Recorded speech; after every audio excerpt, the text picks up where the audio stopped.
Aleluia. Glória a Deus. Aleluia. Estamos dando início ao nosso primeiro culto de celebração. Para você que está aqui ao vivo, né?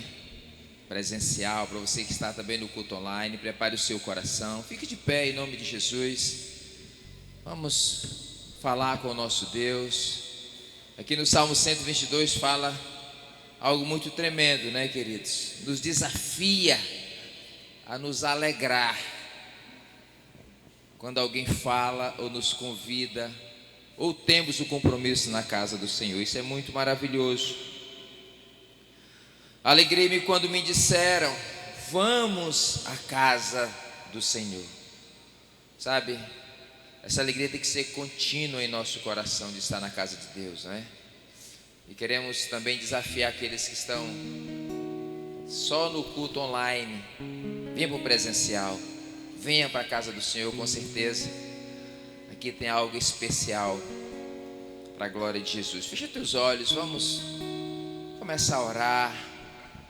Sabe, queridos, vamos pedir ao Senhor que prepare o nosso coração para esse primeiro culto. Abra o nosso entendimento. Queremos tudo do Senhor esta manhã. Pai, em nome de Jesus, nós te agradecemos, Deus, por esse momento especial, por estarmos na tua casa, porque aqui é o nosso lugar, Senhor. Aqui é um lugar de cura, de revelação. Aqui é um lugar de lágrimas, de alegria, de gratidão.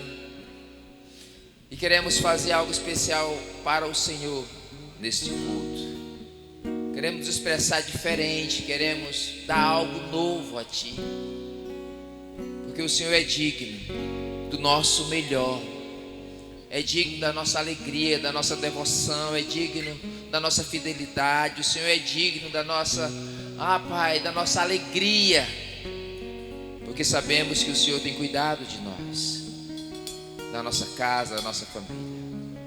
Te agradecemos também pela nossa liderança, pela vida dos nossos apóstolos, Ari Caetano, apóstolo Denise, toda a sua casa, pela vida do pastor Geraldo, pastor Paulo Jeff, pastor Eibe, toda a sua família. Declaramos, Pai, que as tuas bênçãos continuem sobre a vida deles, sobre os nossos apóstolos Francisco e Lígia Barros, pastor Israel, Maiara, Deus, todo colegiado de pastores da SEG.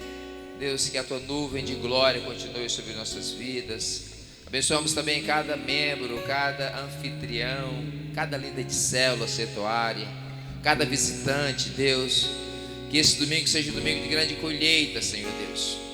E que a tua glória se manifeste através da vida de cada criança, de cada jovem, de cada pai, de cada mãe, de cada músico, de cada técnico. Queremos, Pai, ver a manifestação da tua glória nesse lugar.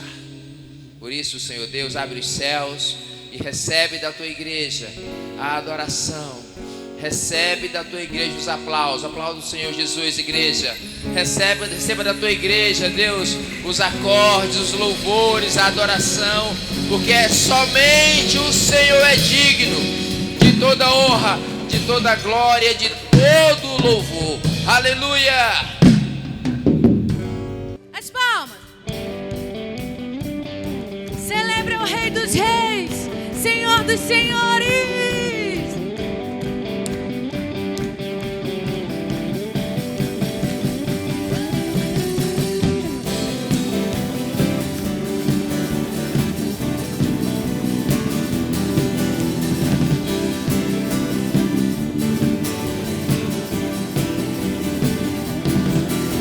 Ao despertar eu cantarei, teu nome eu proclamarei. No ritmo do teu coração levarei a salvação. Teu fogo em meu olhar brilhando está, e a chama não se apagará. Nas ruas o amor refletirá, sua glória resplandecerá.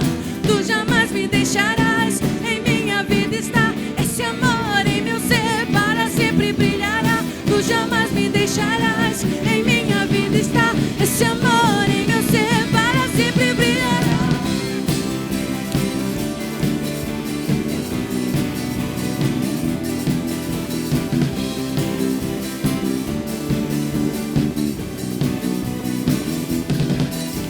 tu vives em mim, vives em mim, em meu coração pra sempre. Tu vives em mim, vives em mim, em meu coração pra sempre. As palmas.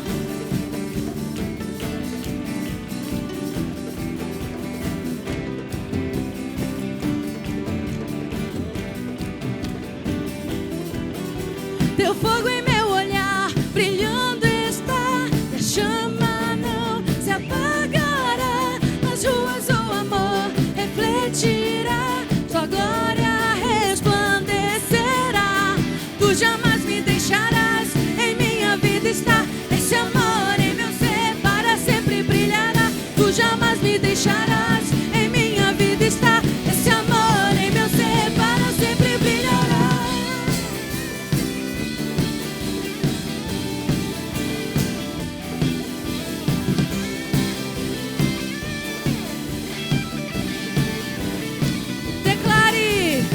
Vives em mim, vives em mim, em meu coração pra sempre. Tu vives em mim, vives em mim, em meu coração pra sempre.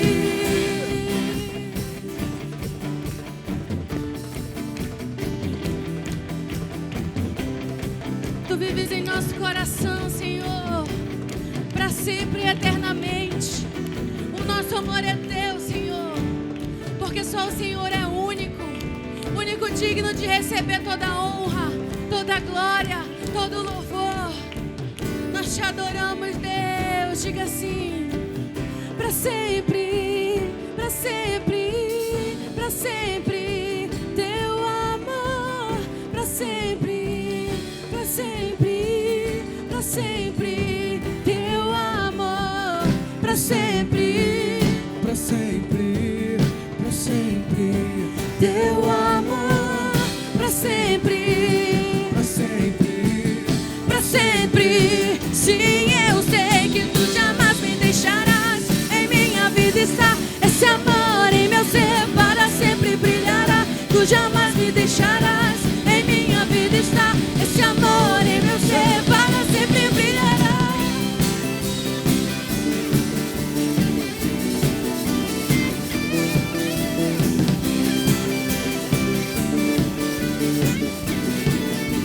Diga, tu vives, vives em mim, vives em mim, em meu coração pra sempre. Tu vives em mim, vives em mim, em meu coração pra sempre.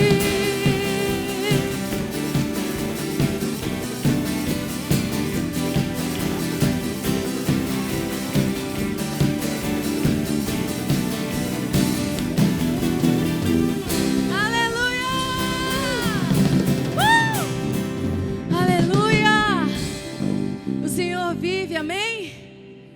Aleluia. Oh, Espírito Santo de Deus,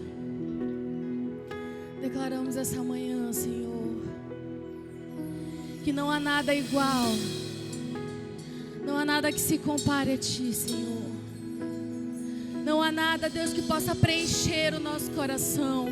Não há nada que possa preencher a nossa vida se não for a Tua presença, Deus. A Sua presença vale mais. A Sua presença vale mais, Senhor. E é por isso que nós estamos aqui esta manhã. Porque nós somos totalmente dependentes desse amor. Totalmente dependentes de Ti, Senhor.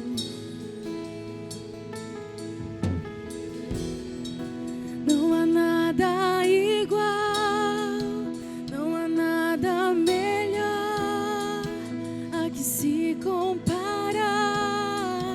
Esperança viva. Diga isso a Ele. Tua presença.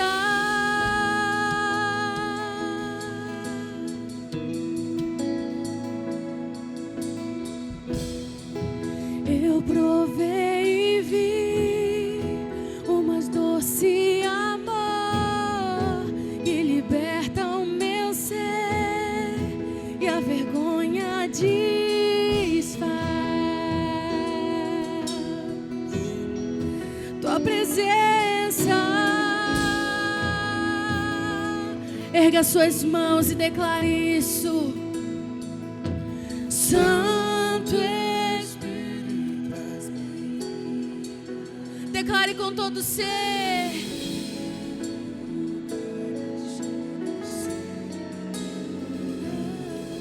É o desejo do meu coração, sermos inundados por tua glória.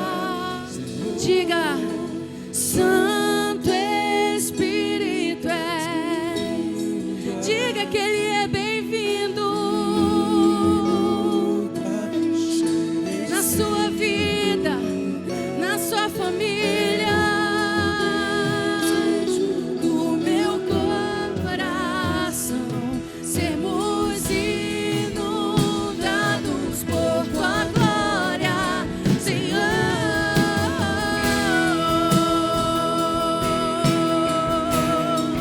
Tua glória, Senhor. Vem nos inundar com tua glória, com tua glória. Declare mais uma vez: não há nada igual. Não há nada igual. Não há nada melhor a que se comparar a esperança viva. Tua presença eu provei e vi. Diga isso. Eu provei e vi o mais doce amor que liberta o meu ser e a vergonha desfaz. Só tua presença, Santo Espírito, diga isso, Senhor. Santo Espírito, és bem-vindo aqui. Vem inundar, encher esse lugar. É o desejo do meu coração, sermos inundados por tua glória, Senhor. Santo Espírito, és bem-vindo aqui. Vem inundar, encher esse lugar. É o desejo do meu coração, sermos inundados por tua glória, Senhor.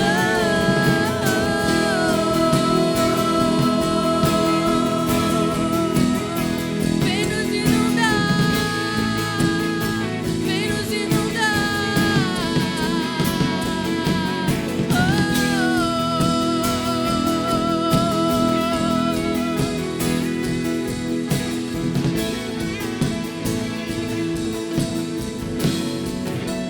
Declare assim: vamos provar o quão real tua presença.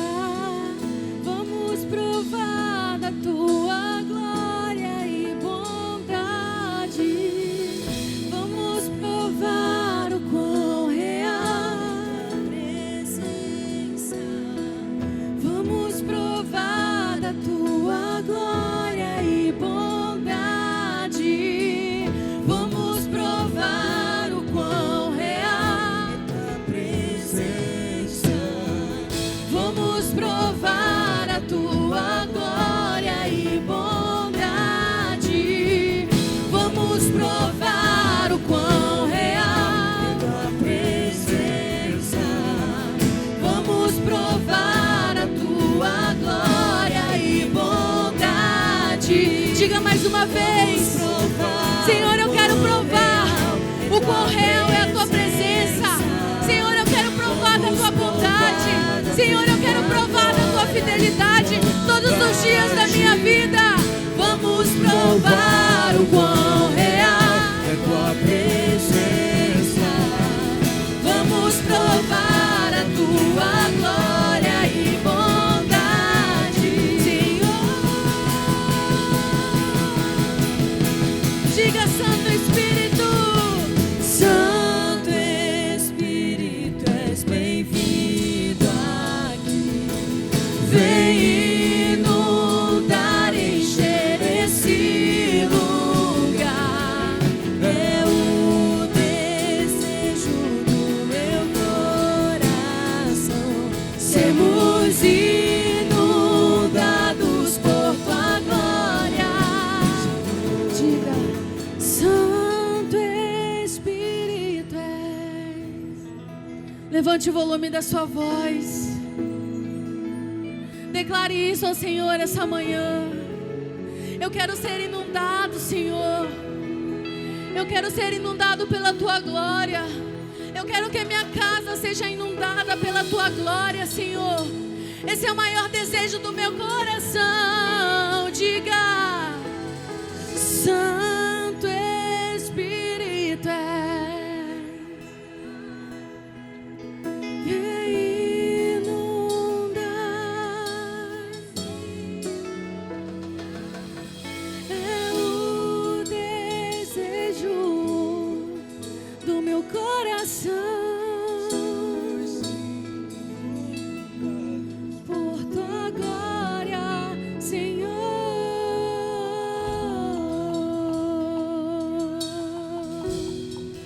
Tua glória, Senhor. Tua glória, Senhor.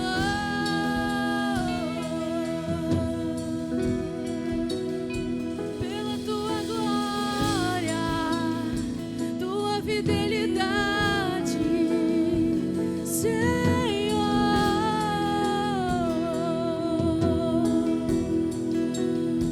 Pelo teu amor,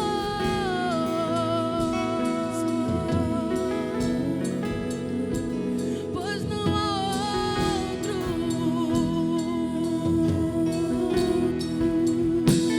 Tu és o único, incomparável.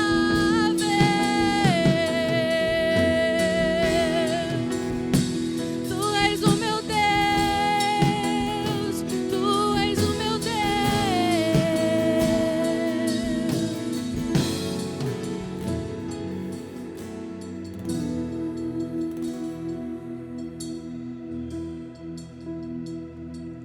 Tu és o único, Senhor, incomparável. Nós declaramos a Ti essa manhã. Não há outro, não há outro. Porque só o Senhor tem as palavras de vida eterna. Só o Senhor tem as palavras de vida eterna. Nós Te adoramos, Senhor. Erga suas mãos, querido, o mais alto que você puder essa manhã. E você vai declarar ao Senhor que Ele é único. Ele é incomparável. O seu amor é incomparável. Te adoramos, Senhor.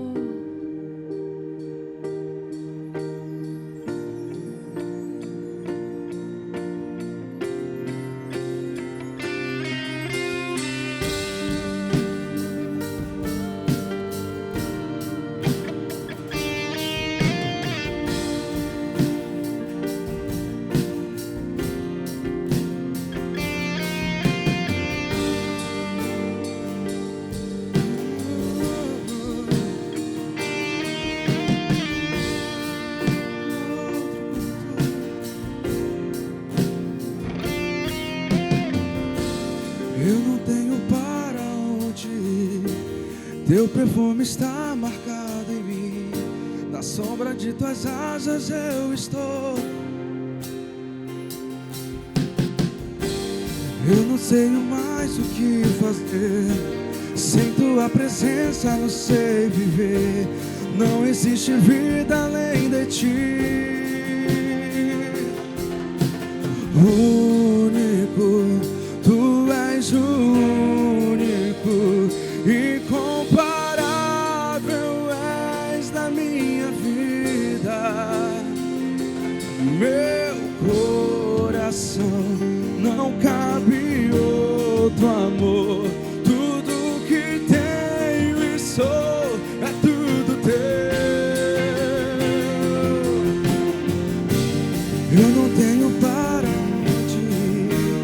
teu perfume está marcado em mim. Na sombra de tuas asas eu estou. Eu não sei mais o que fazer. Sem tua presença não sei viver. Não existe vida além de ti. Erga suas mãos e diga: único, tu és o único, incomparável és na minha vida. Oh, meu coração não cabe outro amor. Tudo que tenho e sou é tudo teu.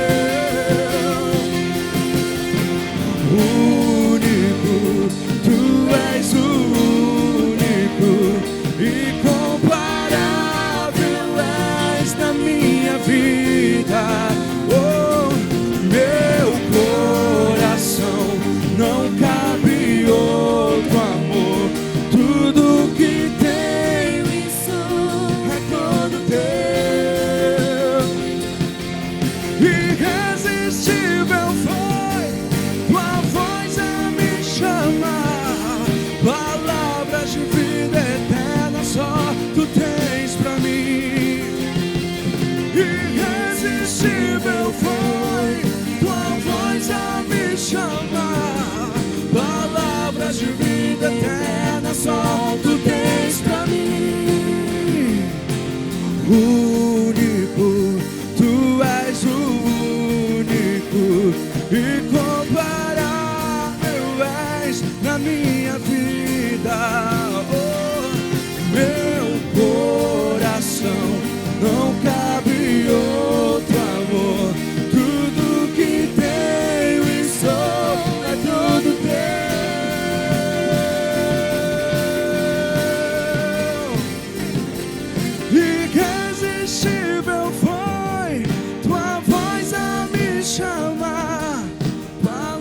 De vida eterna só tu tens pra mim. Irresistível foi tua voz a me chamar. Palavras de vida eterna só tu tens pra mim. Único tu és. Diga isso ao Senhor essa manhã. Tu és incomparável na minha vida, Senhor. Oh, meu coração não cabe outro amor. Tudo que tenho e sou é tudo teu. Será que você pode fazer essa declaração de amor ao Senhor? Único, tu és o único, Senhor. Único, e não há outro além de ti. A minha meu coração não cabe outro amor. Tudo que tenho e sou, tudo teu. Irresistível foi tua voz a me chamar. Palavras de vida eterna só tu tens pra mim. Sempre. Obrigado, Jesus, muito obrigado. Enquanto que o mundo ainda não te conhece e adora outros nomes, enquanto que o mundo não te conhece, festeja o pecado, a carne, vive na prática da prostituição. Senhor, nós oramos pelo mundo, Senhor. Nós não nos julgamos melhor do que ninguém, não, Senhor. As pessoas são tão vítimas quanto nós éramos, Senhor. Nós não estamos de forma alguma condenando, julgando as pessoas, ao contrário. O mundo jaz no maligno e essas pessoas estão como nós, anteriormente éramos enganados. E uma das razões de sermos igreja, de estarmos aqui, é para resgatar essas pessoas, Pai. Assim como nós fomos alcançados e resgatados, nós queremos resgatá-las também, Senhor. Arrancá-las, Senhor, da prostituição, desse tremendal de lama que o mundo oferece.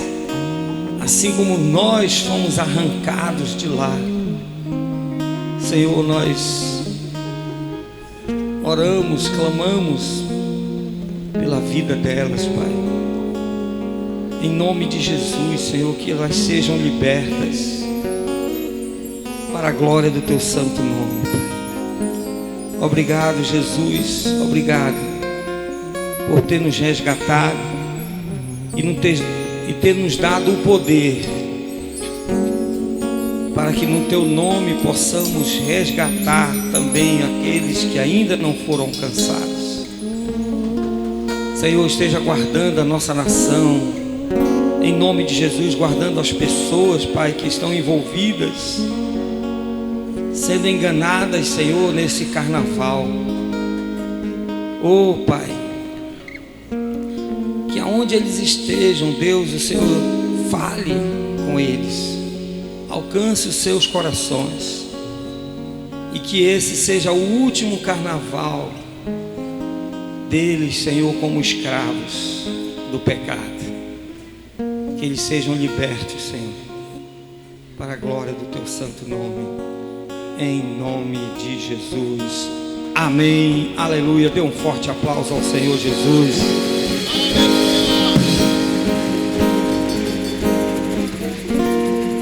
Amém, glória a Deus. Sente-se, querido, por gentileza. Queridos, nós estamos lá com o nosso Difflin Camp, né? Jovens, adolescentes, crianças, o Difflin Kids também está muito legal lá. As crianças estão bem, estão melhores do que os adultos, né? O local delas é um local já todo no porcelanato, é um galpão lá que está bem já preparado, todo bem climatizado. Então as crianças estão muito bem, graças a Deus, né? As crianças estão bem. E os jovens, tudo para eles é bom, né? Tudo para eles é festa. Eles estão lá num galpão que está sendo ainda. Ontem o apóstolo estava ministrando e atrás dele a gente estava lá soldando, cortando, e o apóstolo ministrando. Graças a Deus ele me falou que não ouviu nada, né? Eu acho que ele achava que era algum efeito lá, né, do som, né? Aquele barulho lá de lixadeira assim. O apóstolo disse: poxa, esse som aí tá bom, né? Mas a gente está lá, está fazendo. Começamos com o galpão com 40%, aí hoje já tem 60%, quase 70% do galpão pronto.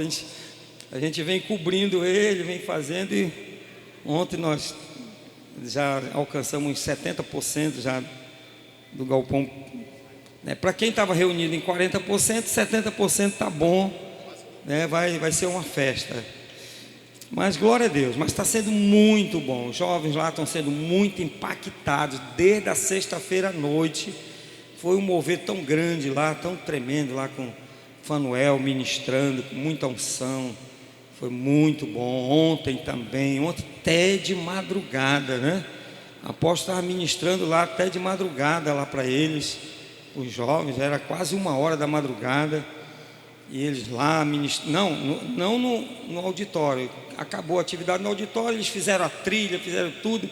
E depois estava todo mundo lá no campo de vôlei lá, recebendo uma ministração muito poderosa, muito tremenda. Então está sendo muito impactante para a vida dos jovens, para a vida das crianças também, muito impactante.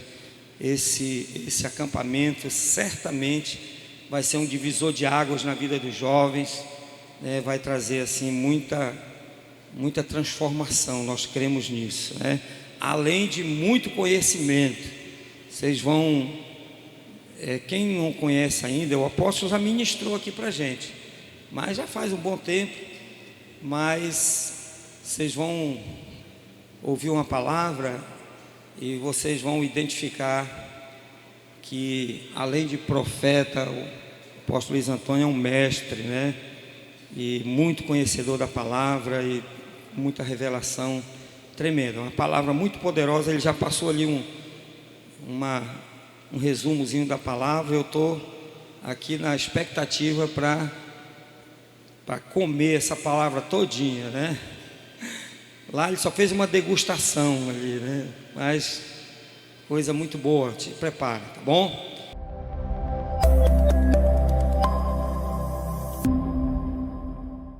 Olá, família SEC! 2024 chegou recheado de muitas programações especiais preparadas para você e sua família. Fique atento agora porque nós iniciamos o nosso SEC News!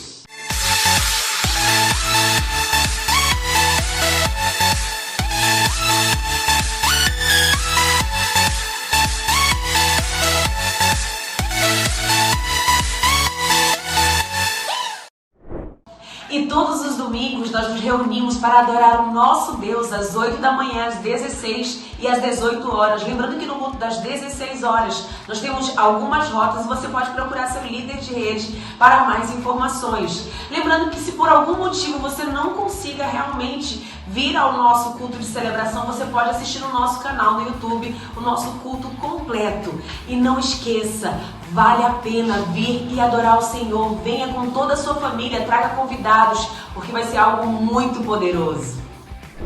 Toda terça-feira temos o nosso Tadel, treinamento avançado de liderança. Nesse ano de 2024, Deus quer te fazer um líder de excelência. Venha receber essa sabedoria através da nossa liderança. O nosso Tadel se inicia às 18h30. Venha e traga toda a sua célula. Todas as quartas e sábados nós temos células espalhadas por toda Manaus. Não fique de fora desse momento de palavra e também de muita comunhão com seus irmãos. Com certeza tem uma pertinho de você. Para mais informações, procure seu pastor de rede. E toda sexta-feira, aqui na sede, nós temos o nosso culto de cura e libertação com o pastor Bosco Garcia. E você que precisa de um milagre em qualquer área da sua vida, você não pode ficar de fora. E encerramos agora mais um SEC News. Preste atenção e fique sensível ao que Deus tem para falar com você. Tenha reverência à casa do Senhor, guarde o seu celular e evite se levantar. Para acompanhar as nossas programações, siga as nossas redes sociais. Instagram e Facebook SEC Manaus. Nosso canal no YouTube, SEC Manaus Mídia. E não esqueça, nós vivemos em comunidade!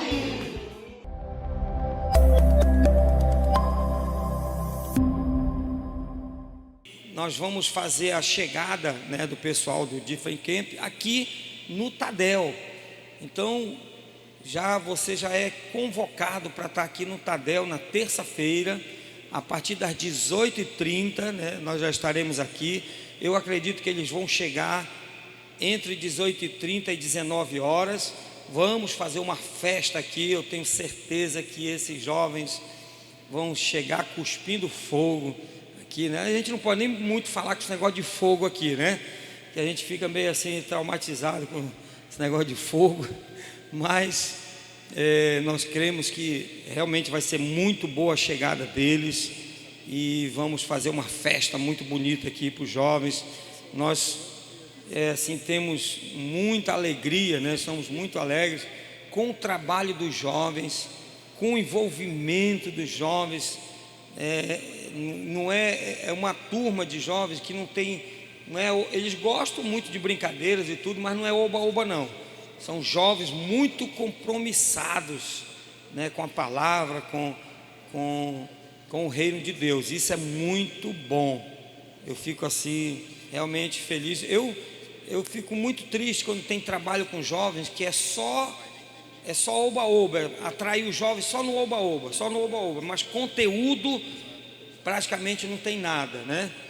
E aí isso é muito triste, isso é preocupante. Mas Esses jovens que nós temos, essa turma, esse trabalho, está assim, sendo feito com muito conteúdo, muito compromisso, né? E os jovens estão assim bem firmados. Eu louvo a Deus por isso. Então na terça-feira vamos estar aqui juntos, tá? Nós já estamos na expectativa do nosso jejum de 40 dias. Que é isso, pastor? Acabamos de sair de 21 dias. O 21 é só para preparar para os 40, tá? Então daqui a pouco vamos estar com o nosso jejum de 40 dias. Vai ser muito tremendo. Nossos apóstolos, né, Francisco e Lígia, estão... eu não sei se eles já estão em Cascavel, pastor Bolso. Já está no Rio, né? Já estão no Rio de volta, né? Eles foram para o Rio, aí depois foram para um evento lá em Cascavel, além de supervisionar a igreja lá. Agora eles já estão de volta no Rio de Janeiro, continuando as férias deles, né? Estão de férias, mas férias, como já falamos aqui, trabalhando direto. Amém? Mas glória a Deus, né? Diga para a pessoa que está do seu lado, diga assim: vivemos em comunidade. Amém. É assim que encerra, né, o Sec News. Mas glória a Deus, queridos, isso é muito tremendo. Nós, assim, estamos numa expectativa muito grande do mover de Deus, sabe, na comunidade de Manaus, do Amazonas, no Brasil, porque Deus está fazendo grandes coisas, né, através do nosso ministério, nossos apóstolos, Ari Caetano, apóstolo Adenise. Inclusive é muito importante nós estarmos orando pela saúde do nosso apóstolo Ari Caetano, tá, irmãos? Ele luta muito contra o diabetes, né, que tem assim prejudicado bastante a saúde dele, mas nós precisamos estar orando. Por quê? Porque o apóstolo Ari Caetano, ele é um homem muito importante para o Brasil. Eu até digo para as nações, porque ele é um grande conhecedor da palavra, um grande pregador da palavra, e através das suas pregações ele tem realmente alcançado até nações, né? E nós da comunidade, nós assim louvamos a Deus. Eu não digo devemos, porque na verdade a gente serve a Deus, e o apóstolo serve a Deus com alegria, e fazemos isso até porque nós, além da gratidão, como diz o apóstolo Paulo, é uma imposição, né, para nós, para que a gente possa pregar o evangelho, fazer a palavra de Deus, levar a palavra de Deus. É uma obrigação de cada um de nós. O apóstolo Ari Caetano, irmãos, ele serve a nós aqui em Manaus. Eu lembro que em 95 eu cheguei na comunidade. O apóstolo já viajava do Rio de Janeiro para cá, não tinha nem lugar para ficar direito, e ele vinha para cá e ralava aqui mesmo, saía do conforto dele lá do Rio de Janeiro para cá, e encontrava uma igreja com uns gatos pingados lá na igreja, e um monte de gente rebelde, irmãos. Era um monte de gente rebelde. Eu digo isso porque eu cheguei na comunidade em 95, eu ficava escandalizado. Eu, novo convertido, ficava escandalizado com aquela igreja, de um monte de gente rebelde que tinha na igreja. Estou lhe falando. E eu ficava assim: como é que o apóstolo Ari Caetano vem lá do Rio de Janeiro, meu irmão, para cá? O cara deixa o conforto da família dele, deixa a igreja, para vir para cá por causa desse povinho aqui. Todo mundo aqui rebelde, essa igreja não tem como crescer. Eu clamava tanto a Deus, mas está aqui o resultado, né? Deus trouxe uma transformação tão grande, um crescimento.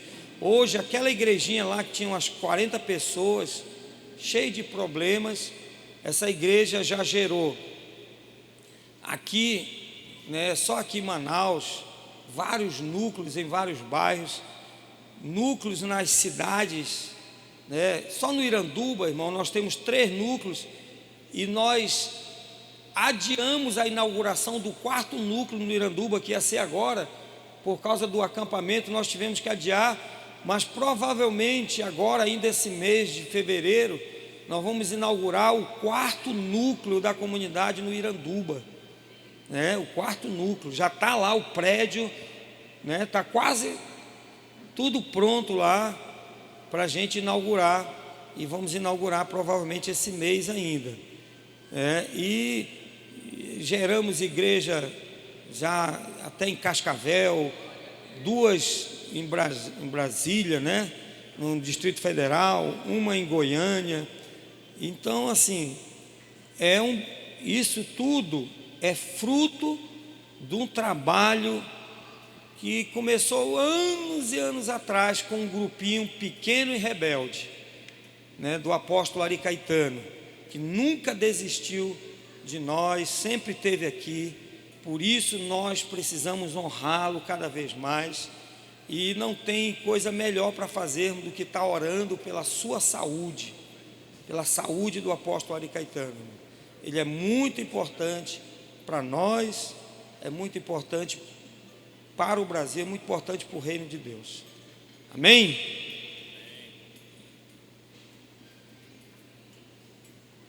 Ore por mim, que eu acho que eu estou meio surdo, eu não ouvi. Glória a Deus. Abra sua Bíblia em 2 Coríntios. Eu quero ler apenas o versículo 6. Apenas o versículo 6. Para mim,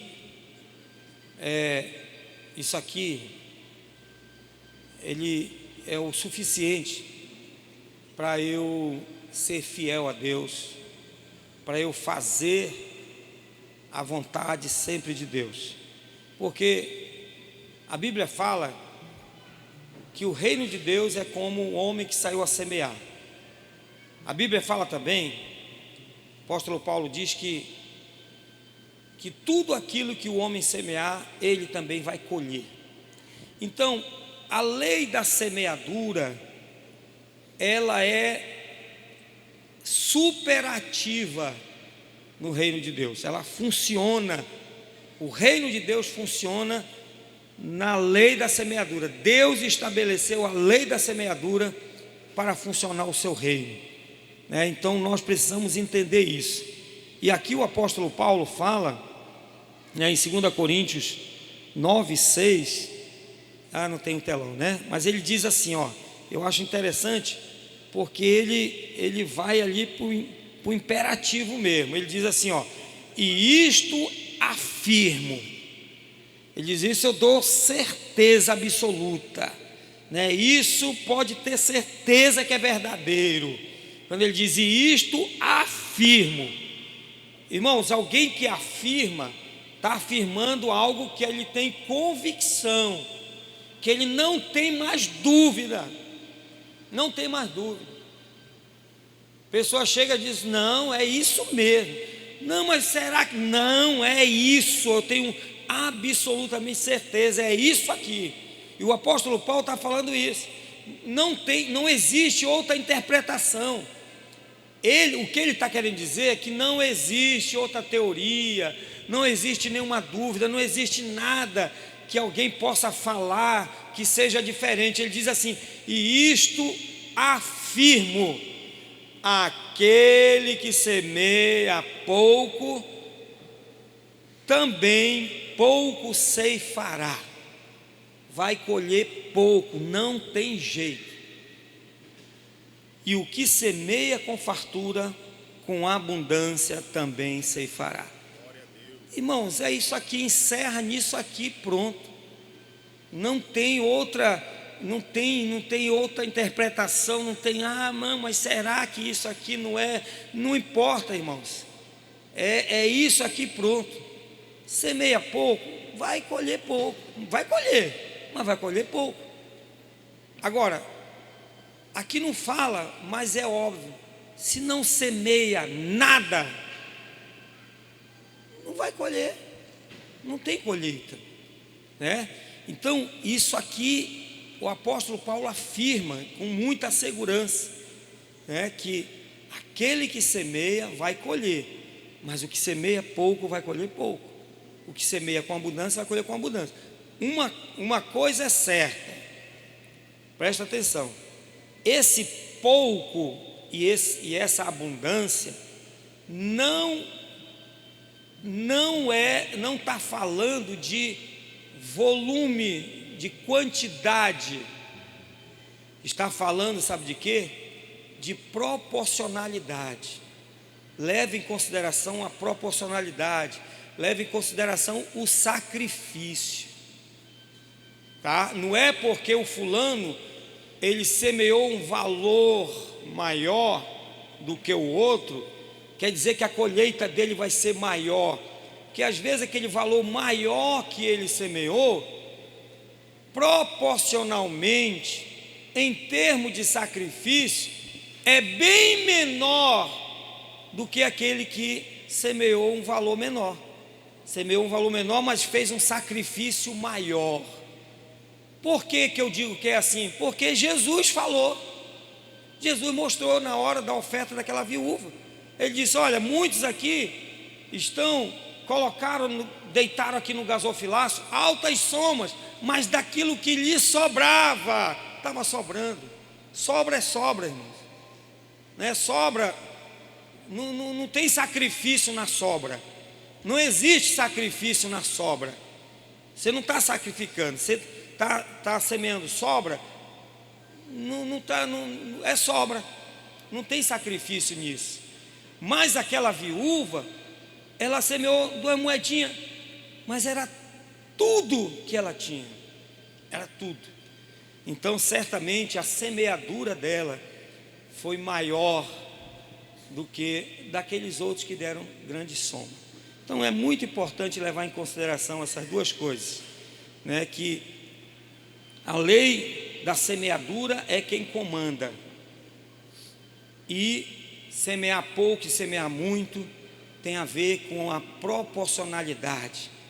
Se eu tenho uma renda alta, eu tenho condições de semear valores mais altos, me sacrificando. Se eu tenho uma renda baixa, eu posso também semear alto, mesmo dando um valor que proporcionalmente esteja de acordo com a minha renda. Amém? Eu creio que você entendeu, e por isso vamos ficar de pé agora, nesse momento, e que você, com entendimento, com alegria, você possa semear no reino de Deus. Pastor, e dízimo, meu irmão, você está apenas devolvendo o que não é seu, devolvendo o que não é seu, fazendo a tua obrigação de devolver aquilo que não é seu. Ah, mas eu não tenho entendimento assim. É verdade, o ladrão acha que ele tem direito de roubar e de pegar coisa dos outros, é dele e pronto, né? A mesma coisa alguém que toma posse do dízimo, né, que não é seu. Amém?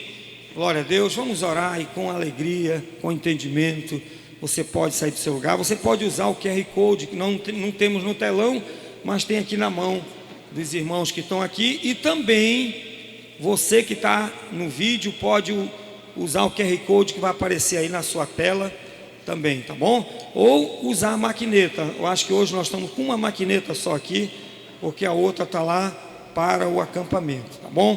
Pai, nós te louvamos, te agradecemos, ó Deus, pela tua fidelidade, pelo teu amor, Pai. Sabemos, Deus, que o Senhor cuida de nós. Sabemos, Pai, que tudo aquilo que semearmos nós vamos colher. E a colheita, Senhor, é de 30, 60, 100 por um, Pai. Para a glória do teu santo nome, fazemos isso com alegria, em nome de Jesus. Amém. Aleluia. Sai do seu lugar, querido.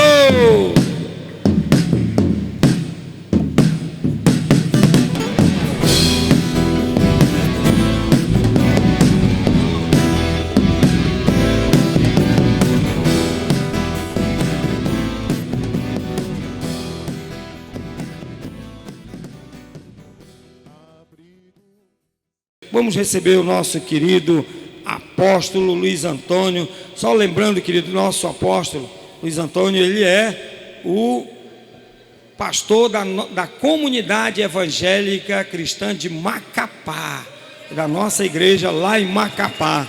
Aleluia!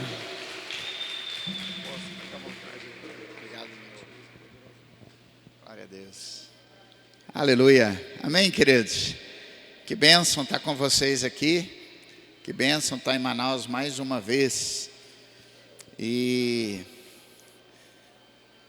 chega um tempo na vida da gente, quando você é apaixonado por Jesus, quando você é apaixonado pela palavra de Deus, que tudo que você ouve, seu cérebro já linka com um texto bíblico, né? Ontem alguém perguntou para mim, porque em 2022 eu tive aqui, e eu vim para fazer algo que eu gosto muito, né? Apóstolo, o que o senhor mais gosta na vida? Depois da minha família, é pregar a palavra de Deus. Eu sou apaixonado pela palavra. E depois da palavra é pescaria. Se quiser me ver feliz, me chama para pescar. E eu vim aqui para pescar no Rio Juma. E aí uma pastora perguntou: o senhor veio pescar, e aí como é que foi? Eu falei assim: não faça pergunta para pastor, porque ele já começa a pregar. E aí eu fui falar: a pescaria foi boa, mas eu vim com uma expectativa maior. E quando você coloca uma expectativa muito grande em algo, aquilo pode até ser bom, mas se a sua expectativa for maior, você vai achar ruim. Você já foi em alguma lanchonete que alguém falou com você assim: o lanche aqui é o melhor lanche do mundo, a coxinha daqui é a melhor coxinha do mundo? E aí quando você morde a coxinha, parece que a coxinha nem tem gosto de coxinha. Mas não é que a coxinha era ruim, é que a sua expectativa era muito alta. Então, nós nos decepcionamos quando nós colocamos a expectativa no tamanho errado, né? Vou falar um pouquinho disso daqui para frente. Mas eu estava ouvindo o nosso amado pastor Juvenal falando a respeito da oferta: aquele que semeia pouco, pouco colherá, aquele que semeia muito, muito colherá. Mas ele falou algo muito interessante, que o apóstolo Paulo nos explica, que é a proporcionalidade. Então aquela viúva, ela deu de tudo o que ela tinha. Por que aquelas 2 moedinhas valeram mais do que toda a soma alta de dinheiro? Porque no passado, quando uma mulher casava, normalmente ela ia morar longe dos pais. E naquele tempo os pais, eles mandavam a sua filha para o casamento, e era muito comum os homens morrerem jovens. Morriam por doença, morriam por guerras, morriam por acidentes. Uma pessoa, por exemplo, quebrava a perna, não tinha hospital para consertar, e a pessoa morria de infecção. Então, quando uma mulher casava, o pai pegava várias moedas, várias dracmas, e ou ele fazia um colar, ou ele colocava no vestido dela, como se fosse uma obra de arte, várias moedinhas. Aquela moedinha era a passagem dela de volta para casa. Aquela mulher, ela ia morar num lugar distante, então aquelas moedas significavam para ela a volta para sua casa. Aquelas moedas era a sua salvação. Quando aquela viúva vem com as últimas 2 moedinhas, ela está dizendo o seguinte: eu coloco toda a minha esperança em Deus. Ela está dando as 2 moedinhas dizendo: eu não preciso disso aqui, porque eu tenho um Pai no céu que não irá me desamparar. Os fariseus deitavam grandes somas de dinheiro, mas era do que sobrava. Quantos já passaram pela passagem de Jesus expulsando os vendilhões do templo? Quando Jesus chega no templo, ele pega um chicote e ele sai batendo nas mesas e ele expulsa todo mundo. E tem gente que acha, que diz assim, não, mas será que Jesus não pecou aqui? Porque ele ficou irado, né? Por que Jesus faz aquilo? Já parou para pensar? O que estava acontecendo? Se você ler a Bíblia, você vai ver que lá tem dois tipos de pessoas. Os cambistas faz câmbio. Os cambistas era quem trocava dinheiro. Tinha judeu espalhado para o mundo inteiro. Então chegava judeu com uma moeda, eles trocavam. Só que quando eles trocavam, eles sempre enganavam no câmbio. E os vendilhões. Então Jesus acaba com o câmbio, porque a igreja não é lugar de troca. Você não vem para a igreja para trocar. Senhor, eu estou aqui para te adorar, para o Senhor me dar uma casa. Senhor, eu estou aqui para te adorar, para o Senhor me dar um carro. Senhor, eu estou te adorando porque eu quero um iPhone 16. Não, mas está no 15, mas eu já estou pedindo para frente. Você vem para a igreja para você reconhecer que Ele é o Criador de todas as coisas e que Ele é o nosso Pai. Então, Satanás caiu porque ele começou a fazer comércio, ele começou a fazer troca. Então, nós não podemos fazer isso. E os sacerdotes da época arrumaram um lugar na entrada do templo para ter comércio. E por que Jesus ficou com tanta raiva, com tanta ira? O zelo pela tua casa me consome. Porque olha só, olha como é que tem que ser a oferta. A oferta não é só você trazer algo que não te custe. A oferta não é sobra. Por que Jesus fez toda aquela cena?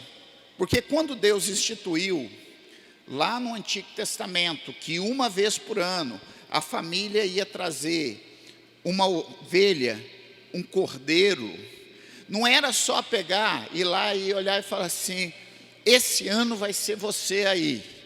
Aí o cordeirinho olhava, eu? É, você. Não. Como é que era feito o sacrifício? Eles escolhiam um cordeirinho que nasceu. O cordeirinho acabou de nascer, ele ia lá, pegava o cordeiro, olhava, tem mancha? Não. Tem defeito? Não. É perfeito? É. Então vai ser esse aqui. Só o que ele tinha que fazer, pastor Juvenal? Ele tinha que pegar aquele cordeiro e ele criava aquele cordeiro dentro da casa dele como um animal de estimação. Da mesma maneira que nós criamos hoje um cachorro, um gato, aquele cordeiro era criado. E aquele cordeiro começava, pastor, aonde o dono ia, ele ia atrás. Aí você imagina, um ano depois, aquele cordeirinho, você vai pegar ele e vai levar para o sacrifício. Não é o valor de um cordeiro, pastor Bosco, é o relacionamento. E tinha mais. Camarada morava em Jericó, 27 quilômetros subindo para Jerusalém. Ele tinha que vir puxando aquele cordeirinho. Dava trabalho. O cordeiro cansava, ele tinha que carregar o cordeiro. E aí quando ele chegava, quando ele ia sacrificar, aquilo tinha um custo emocional. Aquilo tinha um relacionamento. Aquilo ali tinha um sacrifício de ter carregado no colo. Mas o que está acontecendo agora em Jerusalém no templo? Um grupo de pessoas chegou com o sacerdote e falou assim, sacerdote, vamos começar a ganhar dinheiro. Ao invés do povo trazer o cordeiro, a gente vende o cordeiro. Então o sacrifício passou a não ter custo mais. Por quê? Porque era só dinheiro. Querido, é muito fácil a gente chegar simplesmente aqui na hora da oferta e tirar 50 reais, que não me custa nada, que na maioria das vezes não é o que você gasta depois que você sai da igreja para tomar um lanche, e tu bota 50, não, eu ofertei ao Senhor. Não, minha oferta tem que ter um sacrifício. E Jesus está com raiva, por quê? Porque aqueles vendilhões estão impedindo a verdadeira adoração. E tinha mais. Quando uma pessoa estava vindo com o seu cordeiro, que ele chegava, os vendilhões não deixavam ele entrar. com aquele cordeiro, tinha que comprar o cordeiro. E aí a pessoa chegava e dizia assim: quanto que é esse cordeiro aqui? Esse aqui é 100. E aquele ali? Aquele é 90. Por que esse aqui é 100 e aquele ali é 90? Porque aquele ali tem uma manchinha na pata. Não, mas então não pode sacrificar, porque o sacerdote vai falar que ele é impuro. Aí ele fala assim: não, chega lá, você diz que você comprou na banca do Bosco, que eu já estou, dando um exemplo aqui, com o nome do pastor Bosco. Então, o que Deus deseja de nós é que a nossa adoração, ela precisa ter um sacrifício. Quando Deus mandou instituir um incenso, o incenso era feito de 3 coisas. O cheiro do incenso era feito de 3 materiais. Primeiro era estoraque. O estoraque é um arbusto que ele chora espontaneamente, ele vai pingando. E aí ele faz uma pedrinha preta, e essa pedrinha, quando ela é amassada, quando ela é triturada, e quando põe fogo nela, ela dá um cheiro. A segunda fragrância era gálbano. Gálbano era também um arbusto, só que para ele dar cheiro, você tinha que secar a folha e esmigalhar a folha, amassar a folha, moer a folha. E o terceiro era onirra. Onirra era um molusco grande. Tinha que ir lá nas profundezas do Mar Vermelho, tirar aquele molusco. Aí você quebrava a concha dele, moía a concha dele, e quando botava fogo, também dava um cheiro bom. Então se misturava estoraque, gálbano e onirra. Gálbano pingava espontaneamente. Aliás, estoraque pingava espontaneamente. Gálbano era moído. E onirra era buscado no fundo. A verdadeira adoração, ela está em 3 pilares. A verdadeira adoração tem que ser espontânea, quebrantada e profunda. Você começa espontaneamente e você vai se quebrantando. E quando você vai se quebrantando, quando seu espírito se quebranta, você vai entrar numa profundidade aonde você consegue ter um diálogo muito bacana com Deus. Amém? Glória a Deus. Estava preparada essa palavra? Não é isso que eu vou pregar sobre outra coisa. A pergunta é: o que Deus espera de mim? Pergunta para a pessoa que está do seu lado: o que Deus espera de você? É muito fácil a gente saber o que a gente espera de Deus, sim ou não? De uma maneira geral, quando você saiu de casa e você veio para cá, tem alguma coisa que você está precisando e que você já falou para Deus. Então você está esperando de Deus essa resposta. Mas o que Deus espera a respeito de mim? Qual é o tipo de pessoa que agrada a Deus? Como eu posso agradar a Deus? Qual o tipo de pessoa agrada a Deus? Aquela que tem o sentimento semelhante a Jesus. Filipenses capítulo 2, versículo 5. Tem de vós o mesmo sentimento que houve em Cristo Jesus, o qual, sendo Deus, não usurpou ser igual a Deus, mas antes se humilhando, tomou forma de homem, e como um servo, foi fiel até a morte, morte de cruz, pelo qual Deus lhe deu um nome sobre todo nome, nome pelo qual se dobra todo o joelho, no céu, na terra e embaixo da terra. Então, Deus Pai deseja que nós tenhamos o sentimento de Jesus. Que sentimento é esse? O sentimento de servo. O sentimento de alguém que não quer ser famoso. Um sentimento de alguém que quer ser o primeiro, de acordo com o reino de Deus.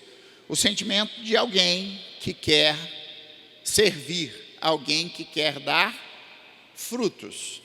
E quando a gente fala a respeito de frutos, A Bíblia traz para a gente alguns exemplos. Um dos exemplos está no livro de Lucas, capítulo 13, que vai falar a respeito de uma figueira que não dava frutos.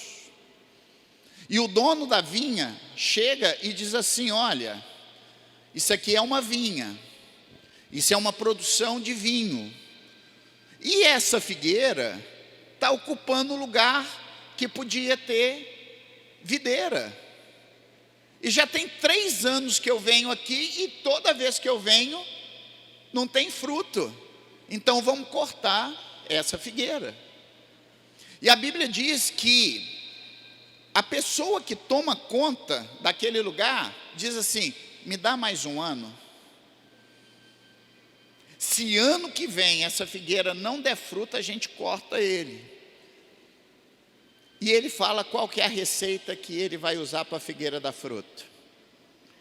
E ele diz assim: deixa eu cuidar dela, deixa eu escavar ela, deixa eu expor as suas raízes para ela dar fruto. Então, uma pessoa que agrada a Deus é uma pessoa que permite que alguém escave o que está escondido na vida dela, para que ela dê fruto. Uma pessoa que agrada a Deus é aquela pessoa que não foge do discipulado, mas corre para o discipulado. E é importante a gente falar de discipulado, porque hoje, quando a gente fala de discipulado, muita gente na igreja não quer nem ouvir falar de discipulado. Por quê? Porque teve uma má experiência, tanto o discipulador como o discípulo. E que má experiência foi essa? É que foi ensinado que o discipulador era psicólogo, que ele ia resolver os problemas. E o discípulo começava a colocar o problema para o discipulador e achava que não precisava fazer nada, porque o discipulador é que vai resolver. Mas o nosso modelo de discipulado é o modelo de Jesus. Em que lugar na Bíblia Jesus está resolvendo o problema de alguém? Quando que Jesus pegou um problema para resolver? Jesus sempre ensinou como resolver o problema. Jesus nunca foi lá e resolveu. Jesus chegou e falou assim: você está com problema com teu irmão? Você vai resolver. Você vai procurar o seu irmão.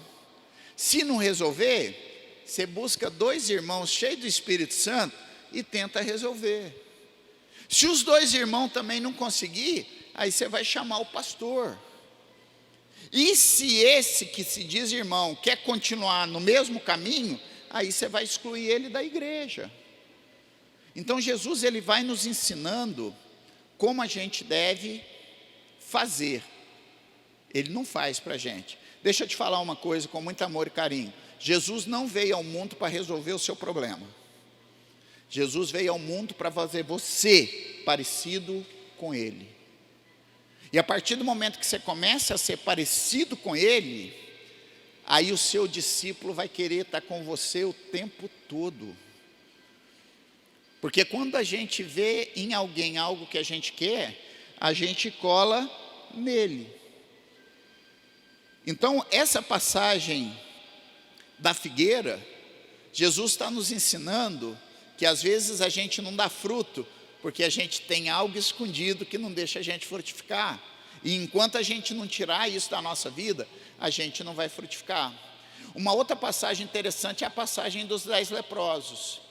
10 leprosos gritam para Jesus: mestre, tem misericórdia de nós. E Jesus fala: vão se mostrar aos sacerdotes. Jesus não dá uma palavra de cura. Jesus diz: se vocês têm fé, vão. E os 10 vão, no meio do caminho descobrem que estão curados. 9 continuam para o sacerdote. Um samaritano volta. E aí, quando ele está voltando, Jesus está ensinando, pastor Bosco, para os seus discípulos. E ele começa a ouvir uma voz atrás dele: glória a Deus, aleluia! E Jesus olha, e lá vem o samaritano.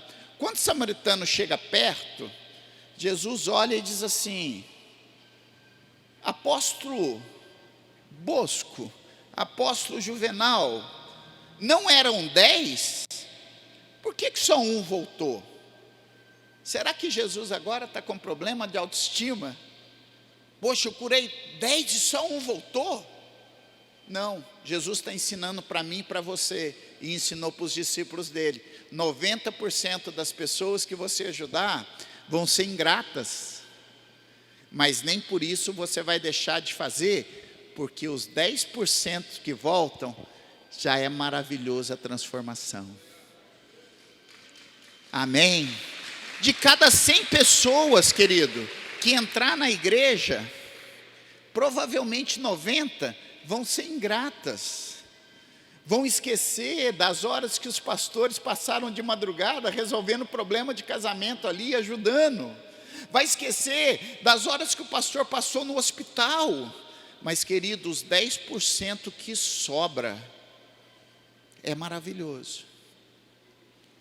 E Deus te trouxe aqui hoje para falar para você tomar muito cuidado com um caminho. Tome muito cuidado com o caminho de Emaús. Evangelho de Lucas, capítulo 24, o último capítulo do Evangelho de Lucas, no versículo 13, a Bíblia diz assim: e eis que no mesmo dia iam 2 deles para uma aldeia que ficava distante 60 estádios de Jerusalém, cujo nome era Emaús. No mesmo dia, que dia?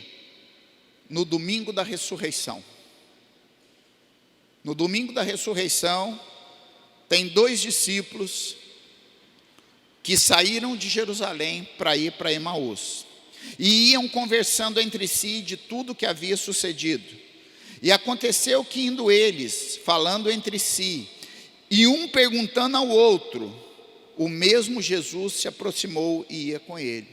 Mas os olhos deles estavam como que fechados, para que não o conhecessem. E ele lhes disse: que palavras são essas que caminhando trocais entre vós? E por que vocês estão tão tristes?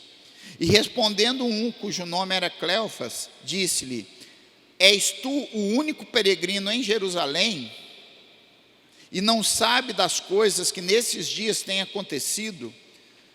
E Jesus perguntou: quais?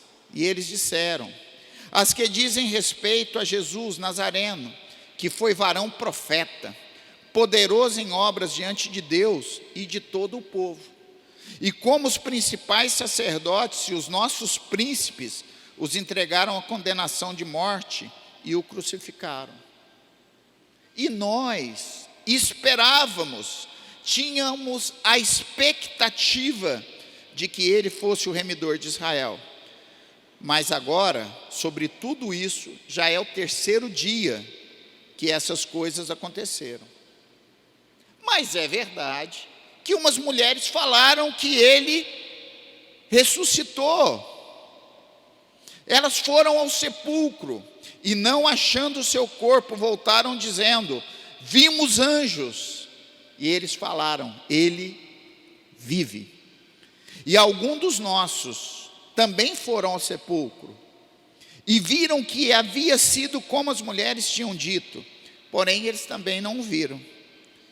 Então Jesus lhe disse: ó insensatos, tardios de entendimento de coração, para crer em tudo que os profetas disseram. Porventura não convia que o Cristo padecesse essas coisas e entrasse na sua glória?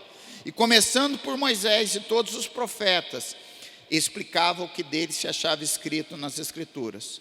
Chegando à aldeia para onde iam, Jesus fez como se fosse para mais longe.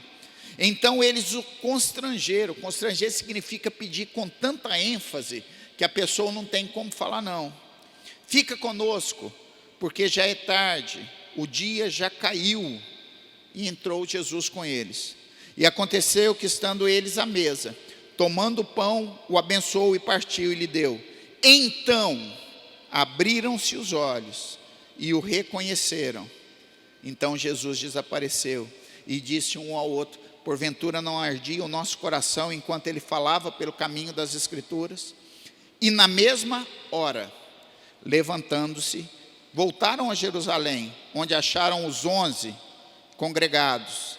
E os que estavam com eles lhes falaram: ressuscitou, verdadeiramente o Senhor ressuscitou, e já apareceu a Simão. E eles lhe contaram o que tinha acontecido no caminho, e como eles o reconheceram no partir do pão. Curva sua cabeça um instante. Pai amado, Pai querido, Deus santo, Deus todo-poderoso, nós te damos graças pela tua palavra, que é o pão vivo, Senhor. A tua palavra que nos alimenta, a tua palavra que nos sustenta. Que essa palavra ache nessa manhã, Senhor, terra boa, fértil, que multiplique a 100 por 1 essa palavra. Que eles possam levar o aprendizado de hoje para os seus vizinhos, para os seus parentes, para os seus colegas de trabalho, Pai. Que eles possam usar essa narrativa para mostrar que o caminho correto não é fugir para Emaús, mas é permanecer em Jerusalém. Oro em nome de Jesus, Senhor. Amém. Então essa história fala a respeito de 2 discípulos que, ao invés de ficarem em Jerusalém, eles decidem ir para Emaús. A palavra Emaús em hebraico é Ramat. Ramat significa lugar de água quente, né? Se fosse no Brasil, não chamaria Emaús, chamaria Caldas Novas, pousada do Rio Quente. E aí começa uma coisa muito interessante. Por quê? Porque a palavra Emaús é fonte de água quente, e Jesus é a fonte de água viva. Então aqueles discípulos, eles estão trocando a fonte de água viva, eles estão trocando a igreja, eles estão trocando a congregação pelo terreno, pelo balneário, pelo jogo de futebol no horário do culto. Então eles estão deixando, eles estão querendo beber de outra fonte. Esse é o perigo de andar no caminho de Emaús, é que a gente passa a beber de outra fonte. E Emaús ficava a 11 quilômetros, 60 estádios. Como o terreno era acidentado e era muito quente, se gastava de 3 a 5 horas para ir para Emaús. E o contexto histórico diz que era aquele dia, o dia da ressurreição. Mas eles fugiram de Jerusalém. Eles estão com medo. E eles vão para Emaús. E no meio do caminho eles vão discutindo. E tem neles uma tristeza. E essa tristeza é porque eles tinham uma expectativa errada no que Jesus iria fazer. Se você criar uma expectativa errada na pessoa, ela vai vir para a igreja e ela vai embora. Se você trouxer a pessoa para a igreja, dizendo que Jesus vai trocar com ela, que ela vai vir para a igreja e Jesus vai resolver o problema dela, no dia que o problema dela for resolvido, ela vai embora da igreja, porque ela não precisa mais de Jesus. Era o que esses discípulos achavam. Jesus vai matar todos os romanos e Israel vai ficar livre. Eles não entendiam que Jesus não veio destruir o Império Romano. Jesus veio inaugurar o reino dos céus na terra. Agora, por que eles estavam tristes? Primeiro motivo, eles estavam no caminho errado.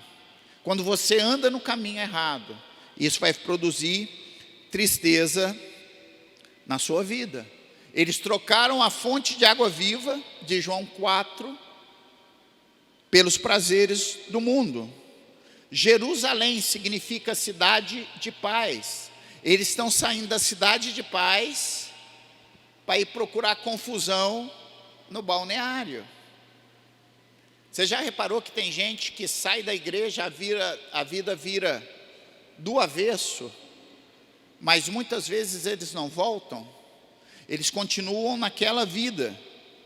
Eles deixam de vir para casa de paz, ao invés de eles abandonarem aquele lugar. E por que eles fazem isso? Porque eles estão ouvindo outras vozes. Eles estão ouvindo vozes erradas. Jeremias capítulo 17, versículo 9 diz que enganoso é o coração do homem mais do que todas as coisas. A segunda razão pela qual eles estão tristes, eles não conhecem Jesus.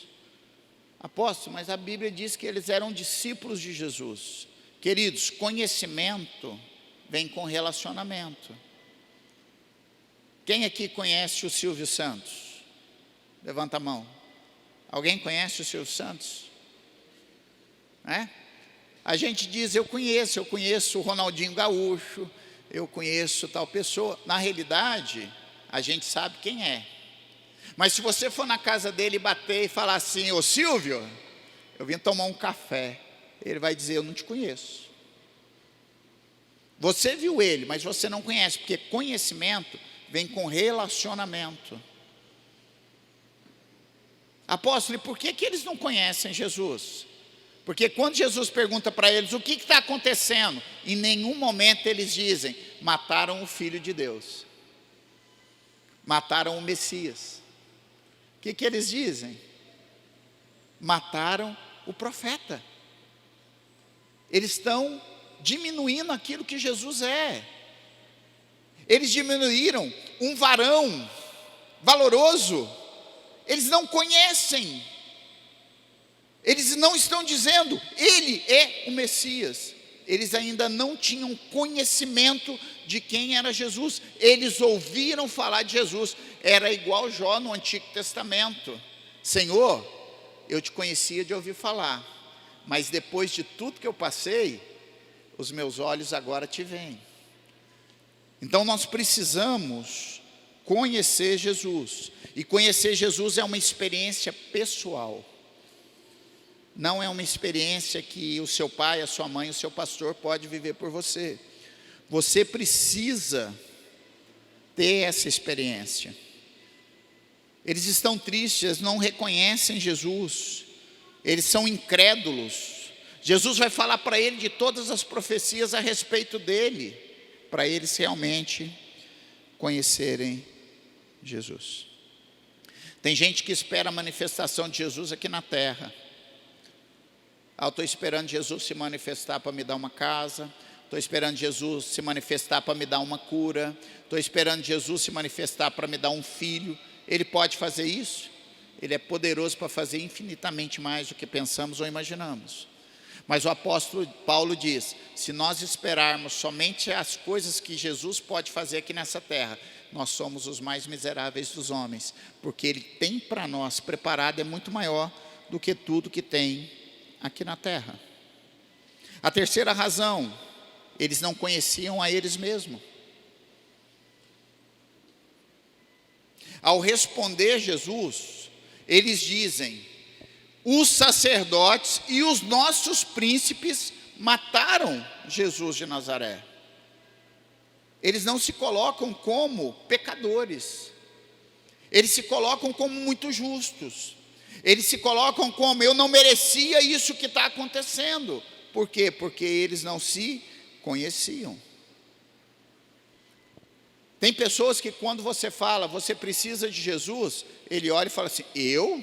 Não, é Jesus que precisa de mim. Eu sou justo demais da conta. Eu trabalho, eu pago os meus impostos. Eu não paro o meu carro na vaga de idoso. Eu não paro o meu carro na vaga de deficiente físico. Eu sou justo, eu sou perfeito. E Jesus o que diz a respeito disso? Tem gente que está querendo tirar o cisquinho no olho do irmão, mas tem uma trave no olho dele. A quarta razão pela qual eles estão tristes, eles estão decepcionados. Querido, toda pessoa decepcionada vai se tornar uma pessoa desleal. Toda pessoa decepcionada, se ela não tratar a decepção, ela vai ser desleal. Olha só João Batista. João Batista está pregando, aí quando passa o fariseu, ele, raça de víboras. Aí os discípulos dele, Aí um dia está passando um grupo, ele, João, raça de víboras. Ele, aquele lá é o Cordeiro de Deus que tira o pecado do mundo. Aí eles perguntam, por que você batiza? E ele diz assim, eu batizo para arrependimento, mas depois de mim vem um que eu não sou digno de tirar a sandália do pé dele. Os discípulos de João chegam com João Batista: João, o ministério de Jesus está bombando, a igreja de Jesus está crescendo, João, e a nossa está diminuindo. O que você vai fazer, João? E ele diz: meu filho, aprende uma coisa, é necessário que eu diminua e que ele cresça. Olha o que João está falando, e Jesus diz a respeito de João: dos nascidos de mulher não tem ninguém maior do que ele. Mas aí João é preso, João vai para a cadeia, e João está esperando Jesus ir lá matar Herodes, João está esperando Jesus ir lá mandar fogo descer do céu, consumir aquele povo todo, e Jesus não vai. Aí João se decepciona com Jesus. João está decepcionado porque o primo dele, o Messias, não foi lá ajudar ele. Aí ele chama 2 discípulos e diz: vão lá e pergunte para Jesus: é você o Cristo ou eu me enganei? Querido, olha o que o cara falou: ele é o Cordeiro de Deus, eu não sou digno de desatar a sandália do pé dele. É importante que ele cresça e que eu diminua. Mas agora, pela decepção, ele pergunta: o senhor é o Messias mesmo? Se você acontecer alguma coisa que você se decepcione com o apóstolo, com o pastor, e você não for lá resolver isso, você vai se tornar desleal. Você vai se tornar desleal. E eles estão decepcionados por quê? Porque eles esperavam que Jesus redimisse Israel, que Jesus fosse um líder revolucionário. E tem pessoas que se decepcionam com Jesus na igreja, por quê? Porque elas passam uma vida inteira de pecado. E aí a mulher diz para o homem: eu quero me separar. Aí o homem vem para a igreja, vem buscar o Senhor. E aí ele está 1 mês na igreja, e ele quer que 1 mês resolva 30 anos de alcoolismo, 30 anos de adultério, 15 anos de violência doméstica. E Deus vai transformar ele para depois tocar nela. Tem pessoas que se decepcionam porque acham que Jesus precisa resolver o problema financeiro que eles mesmos criaram. Ele vai na loja e está escrito lá promoção. Tem gente que quando ouve promoção parece unção, né? Treme tudo. A mulher olha promoção, ela não precisa, ela tem 10, mas está em promoção, ela vai comprar. E por que ela compra? Porque tem saldo no cartão de crédito. Aí quando chega no final do mês, ela dobra o joelho e diz: Jeová Jireh, irás prover de novo. Aí Deus olha: eu não mandei você comprar, você não precisava. Quem está entendendo? Amém? Então, esse pessoal, eles estavam decepcionados com Jesus, por isso eles estão tristes. E aí, por último, a tristeza deles tem a ver com discernimento. Eles não discernem que Jesus é o Messias. Eles ouviram tanto Jesus falar das profecias, mas eles querem um Jesus que resolva o problema dele agora. O povo é assim, queridos. O povo era 400 anos escravo no Egito, pastor Bosco. E aí Moisés chega e diz assim: o Deus de nossos pais me apareceu e ele falou que vai nos libertar. Eles olham para Moisés e falam assim: Moisés, a gente não quer ser liberto, a gente só quer voltar a fazer as mesmas coisas que a gente fazia. Moisés, eu não quero saber de uma terra prometida futura, eu quero trabalhar menos agora, Moisés. Todo mundo quer ir para o céu, ninguém quer morrer. Todo mundo quer ir para o céu, mas ninguém quer ser servo. Todo mundo quer ir para o céu, mas ninguém quer obedecer. E o versículo 16, o texto, diz que aqueles homens estavam com os olhos fechados, como quem não consegue enxergar, como quem está impedido de enxergar. O que nos impede de ver Jesus? Primeiro, lágrimas de desespero. Quando você entrar em desespero, você não vai ver Jesus, você só vai ver o problema. A Maria Madalena viu o sepulcro vazio, viu os anjos, Jesus aparece para ela e ela não vê Jesus. Por quê? Porque o olho dela está cheio de lágrimas de desespero. ela olha e ela acha que ele é o jardineiro. Jardineiro, onde você colocou o meu Senhor? Me diz que eu vou buscar ele.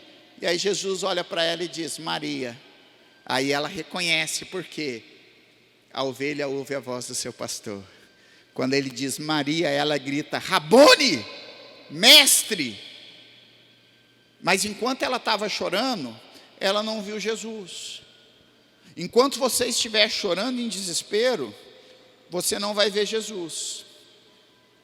A segunda coisa que impedia eles era a ignorância da palavra de Deus. Eles esperavam um Jesus revolucionário, mas Jesus veio como cordeiro que tira o pecado do mundo. A outra coisa que te impede de ver Jesus é o medo. Por que eles fugiram? Medo de morrer, medo de enfrentar o problema. Quantos têm fugido do problema? O problema não foi feito para você fugir dele, porque ele vai te alcançar. Eu estou com um problema, eu vou mudar de Manaus, vou para Tefé. O problema vai te acompanhar para lá.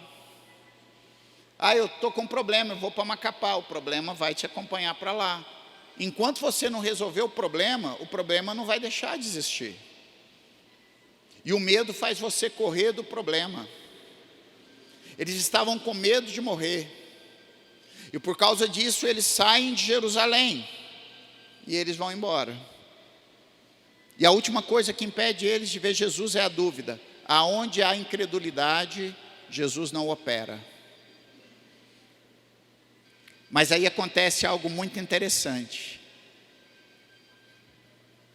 Que tem uma música da Tamires que fala sobre isso.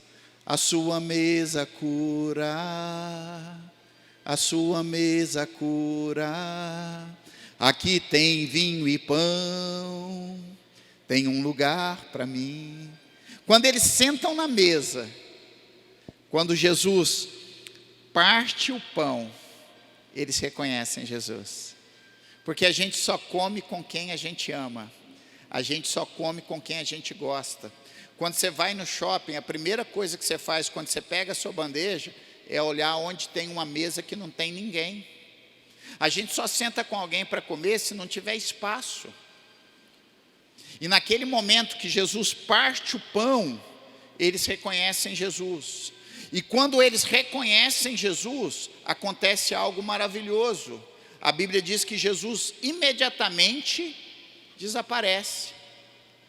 Já é noite. Naquele tempo, viajar à noite era suicídio, porque os ladrões ficavam espreitando à noite. Mas eles voltam para Jerusalém na mesma hora. Quando a escama cai do olho, você volta à convivência da igreja na mesma hora. E quando eles chegam, a primeira coisa que os discípulos dizem: Jesus ressuscitou. E eles dizem: é verdade, porque ele também já apareceu para nós. Jesus deu uma ordem muito clara para os seus discípulos: fiquem em Jerusalém até serem revestidos de poder. Jesus deu uma ordem muito clara para mim e para você: ide por todo o mundo, fazei discípulos. Jesus disse aos seus discípulos: vocês serão as minhas testemunhas, vocês serão os meus braços para abraçar, vocês serão os meus olhos para ver, vocês serão o meu sorriso para alegrar a vida da pessoa, vocês serão os meus pés para levarem o evangelho a Jerusalém, a Samaria, a Judéia e até os confins da terra. Tem muita gente querendo ir para o confim da terra, mas em primeiro lugar é a nossa Jerusalém. O primeiro lugar que você precisa ser um discípulo de Jesus é no meio da sua família, é no lugar que você trabalha, é na cidade de Manaus. Aí depois você vai para os confins da terra, aí depois você vai para Samaria, você vai para Iranduba, você vai para Itacoatiara, aí depois você vai para a Judéia, você vai para o Paraná, você vai para Brasília, e agora vocês já estão indo para Portugal, vocês já estão indo para o confim da terra. A gente não pode, pular etapas. A primeira etapa da nossa vida é a nossa Jerusalém, é a nossa casa. Queria que você pensasse em alguém da sua família que precisa de Jesus e que talvez você nunca tenha falado de Jesus para ele. Alguém do seu trabalho que talvez você nunca tenha chegado para ele e dito para ele: Jesus ama você. Alguém da sua rua, algum vizinho. Talvez alguém da sua rua não saiba que tem uma célula perto da casa dele. Nós não podemos trocar a fonte de água viva pelos prazeres do mundo. Eu não posso trocar a fonte de água viva pelas águas termais. Eu não posso trocar o culto de domingo pelo balneário, pelo terreno. A Bíblia diz que há um tempo determinado para todas as coisas. Há um momento em que eu venho para a igreja adorar a Deus. E depois que eu presto o meu culto, eu não assisto o culto, eu participo, eu presto o culto. Aí eu posso fazer, querido. Aí eu posso ir para o balneário. Aí eu posso ir pescar. Aí eu posso ir jogar dominó. Mas, antes de tudo, eu preciso cumprir o primeiro mandamento. E o primeiro mandamento é: não terás outros deuses diante de mim. Não tem nada na sua vida que tenha que ser mais importante do que Jesus. Nem o seu marido, nem a sua esposa, nem os seus filhos, nem o seu negócio, nem o seu carro. A coisa mais importante da sua vida, a pessoa mais importante da sua vida é Deus. E quando Deus for o primeiro lugar na sua vida, aí vem a explicação de Jesus. Porque o primeiro mandamento não é: amarás ao Senhor teu Deus sobre todas as coisas, é: não terás outros deuses diante de mim, vírgula.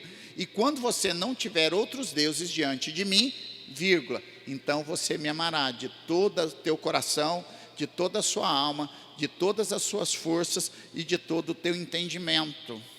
Deus está dizendo: quem não gosta de café não está seguindo a Bíblia. Coração, alma, fé, entendimento. Lembre disso, eu preciso amar a Deus como café, com todo o meu coração, com toda a minha alma, com todas as minhas forças e com todo o meu entendimento. E quando você amar Deus dessa maneira, você vai poder dizer: não vivo eu, mas Cristo vive em mim. E a vida que vivo agora, vivo pela fé em Cristo Jesus. Você pode ficar de pé, você pode dar um aplauso ao Senhor Jesus. Nós podemos orar nesse momento. Eu quero orar pela sua vida agora. Eu queria que você fechasse os seus olhos. Eu quero orar pela sua vida, para que, se de alguma maneira, em algum momento da sua vida, você pegou o caminho de Emaús, talvez você esteja no caminho de Emaús, talvez você ainda não tenha sentado na mesa com Jesus, talvez você ainda não tenha um relacionamento profundo com Ele. Nessa manhã Ele deseja fazer isso. Ó Deus Santo, poderoso, Deus de Abraão, Deus de Isaac, Deus de Jacó, Senhor de todas as coisas, meu Criador eterno, nome sobre todo nome. Ó Senhor, eu quero te conhecer, ó Pai. Eu não quero só ouvir falar do Senhor, mas eu quero te reconhecer quando o Senhor partiu o pão para mim. E o medo vai embora. E eu vou voltar para Jerusalém, eu vou voltar para a minha igreja, eu vou voltar para o convívio dos meus pastores, dos meus discipuladores. Senhor, eu vou voltar para fazer o teu ID. Eu vou pregar para minha Jerusalém. Eu vou falar do seu amor para os meus irmãos de casa, para minha mãe, para o meu pai, para o meu primo. Eu vou falar para os meus vizinhos. Eu vou falar para os meus colegas de trabalho.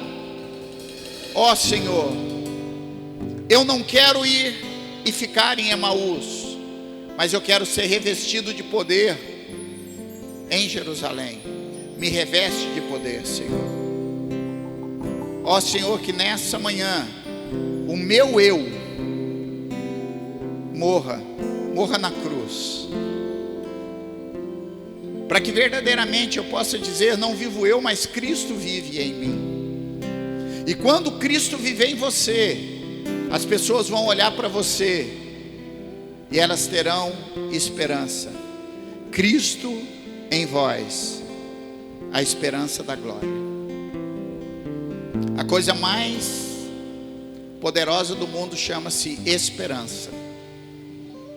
Uma pessoa com esperança, ela é capaz de fazer qualquer coisa.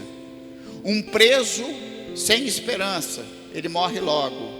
Um preso com esperança, ele paga toda a sua pena. Os que esperam no Senhor são como os montes de Sião, que não se abalam, mas que permanecem para sempre. Eu quero dizer que você está firmado nesta rocha, na rocha da nossa salvação em Jesus Cristo. Eu quero declarar nessa manhã que, se por acaso você pegou o caminho de Emaús, você vai fazer meia volta, você vai fazer 180 e vai voltar para Jerusalém. Tem muita gente que diz assim: eu preciso dar uma guinada na minha vida de 360 graus. Querido, se tu rodar 360, você volta para o mesmo caminho. Você tem que girar 180. 180 em física chama conversão. Você converge, você entra no caminho correto.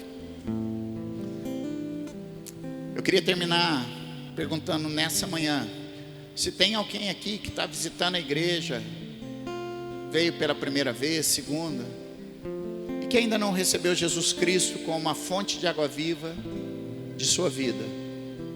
Se você ainda não recebeu Jesus Cristo, essa manhã foi o dia que Deus preparou para isso.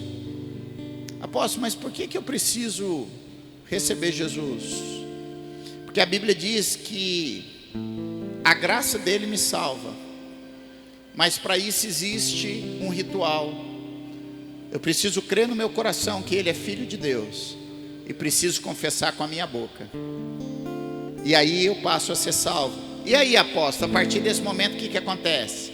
Aí você não vai caminhar mais sozinho, ele vai te ajudar na sua caminhada. Se tiver alguém aqui nessa manhã que ainda não recebeu Jesus, essa é a hora que você vai receber.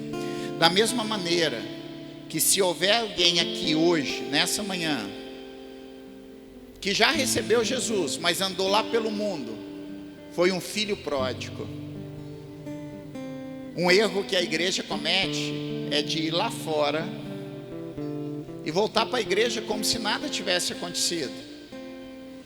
Quando aquele filho pródigo chega na casa de seu pai, o pai sai correndo para abraçar ele. Por quê? Porque pela lei daquela época, qualquer servo podia matar aquele filho, porque ele não era bem-vindo naquela casa. O pai corre e abraça ele e diz: meu filho, na minha casa você está seguro. O pai dele coloca um anel no dedo dele, dizendo: estou restaurando a sua autoridade. O pai dele manda colocar uma roupa nova, dizendo: o seu pecado está perdoado. E manda colocar uma sandália, porque só filho usava sandália, servo andava descalço. Se você andou fora da igreja, você precisa ter restaurado a sua autoridade, a sua identidade de filho. Aquele menino virou e falou assim: eu vou voltar para o meu pai, e eu vou dizer para ele: pai, pequei contra o céu, pequei contra o Senhor, não sou digno de ser chamado seu filho, mas perdoa os meus pecados e me trata como um empregado teu. E a Bíblia diz que quando o pai correu e abraçou ele, muitos nos dias de hoje não iriam falar nada, mas aquele menino sabia que ele devia uma desculpa, um pedido de perdão para o pai, e ele repete: pai, não sou digno de ser chamado teu filho, me trata como um dos teus empregados. E ele diz: meu filho, todo dia eu venho aqui olhar para ver se você está voltando. E vou te falar mais uma coisa: eu tinha tanta certeza que você viria voltar, que tem um bezerro gordo, tem um Nelore ali, que o cupim dele está dando uns 16 quilos para fazer um churrasco para ti, meu filho.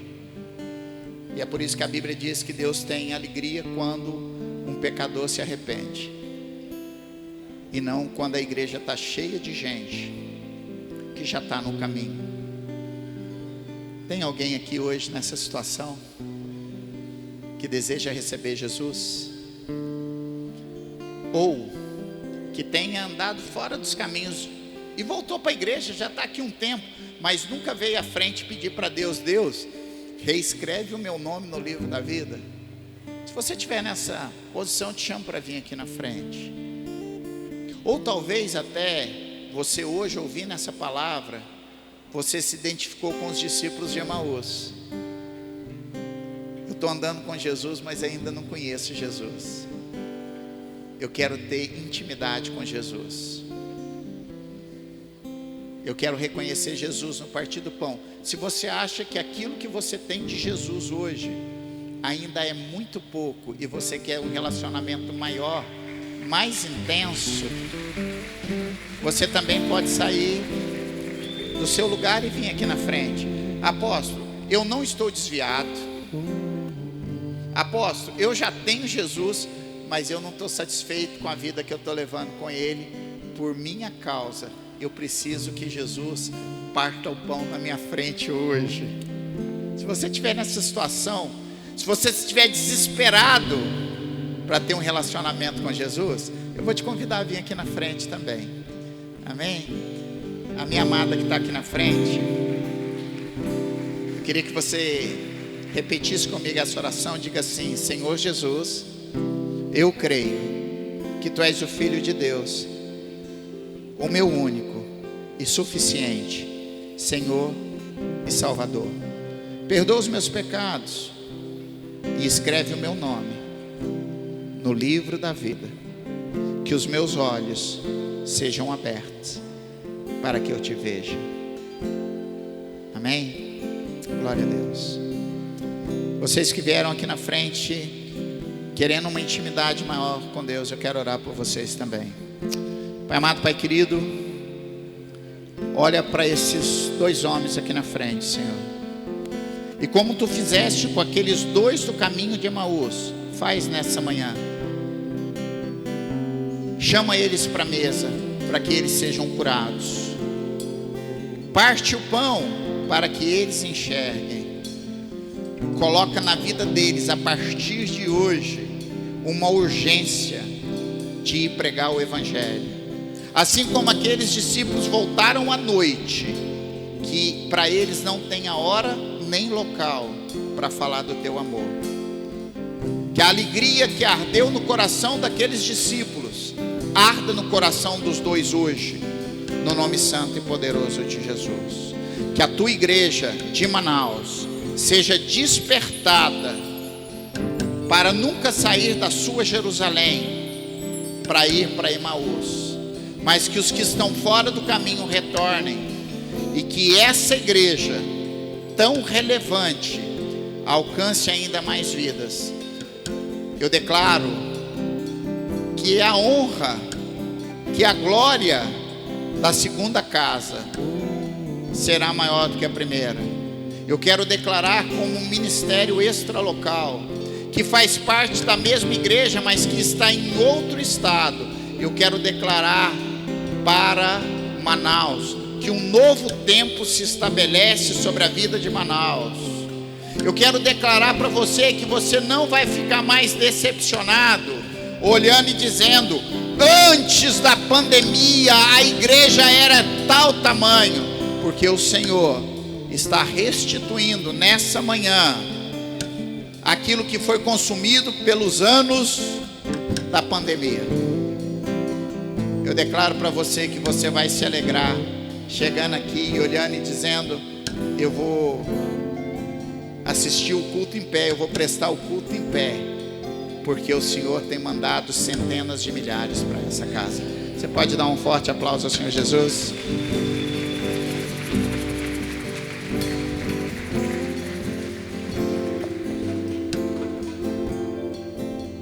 Aleluia, glória a Deus, amém, glória a Deus. Você leva ela lá para encher a ficha lá, né? Essa é a nova família que te ama muito, aleluia. Querido, nós estamos encerrando, mas é importante você que quiser hoje dar uma passada lá no sítio, né? Lá no nosso Different Camp, você pode ir, né? Tem um valor lá, uma taxazinha de visitantes, que é importante, mas você vai poder desfrutar muito mais ainda né, de Deus nesse dia de hoje. Se não quiser hoje, quiser amanhã, até terça-feira você pode ir lá, tá? E realmente Deus tem assim nos abençoado nesses dias, né? Com a vida do apóstolo. Também nós temos o pastor Hamilton lá, a pastora Geisa, que também estão sendo assim muito usados por Deus, realmente para ministrar sobre a vida dos jovens e sobre a igreja, né? Então você pode ir lá também participar, tá bom? Glória a Deus. E na terça-feira, como eu falei, nós temos um Tadel especial que vai ser, né, com a chegada dos nossos queridos acampantes, né? Vai ser uma festa bonita aqui nesse lugar. Amém? Glória a Deus. Deixa eu te abençoar. Que a graça e a paz do Senhor Jesus Cristo, que o amor do Pai e as doces consolações do Espírito Santo esteja com você e toda a sua família. Que o Senhor faça resplandecer o seu rosto sobre ti, tenha misericórdia de ti e te dê a paz. Amém, aleluia, glória a Deus.